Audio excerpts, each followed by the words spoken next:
Colonel জুবলু সাহেব MP চাই আল্লাহ, তুমি তাক নমিশন দে আল্লাহ।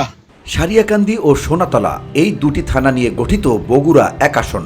বগুড়া জেলার সবচেয়ে অবহেলিত এই দুই থানার মানুষ। বিগত দিনে এই অঞ্চলের মানুষের সুখ দুঃখের সাথী হয়েছেন এলাকায় জনদরদি হিসেবে পরিচিত জিয়াউর রহমানের আদর্শের এক সৈনিক। জাতীয়তাবাদী আদর্শ ছড়িয়ে দিতে তিনি ছুটে বেরিয়েছেন এ প্রান্ত থেকে ও প্রান্ত। সমাধানের চেষ্টা করেছেন সাধারণ মানুষের নানা সমস্যা ও সংকট।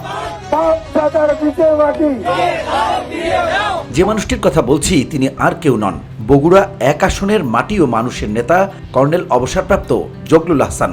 আগামী জাতীয় নির্বাচন সামনে রেখে দিনরাত এক করে মানুষের কাছে ছুটে যাচ্ছেন তিনি, আর বলছেন এমপি নয়, এসেছি সাধারণ মানুষের নেতা হতে। প্রতিশ্রুতি নয়, থাকবে সর্বোচ্চ প্রচেষ্টা। এমপি বা মন্ত্রী এই পদের জন্য আমার কোনো লোভ নাই।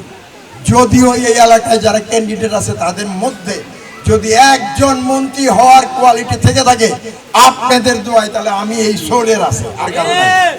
আপাতমস্তক জিয়াউর রহমানের আদর্শের অনুসারী কর্নেল অবসরপ্রাপ্ত জগলুল আহসান এই আদর্শের পথে থেকেই আজীবন মানুষের সেবা করতে চান তিনি।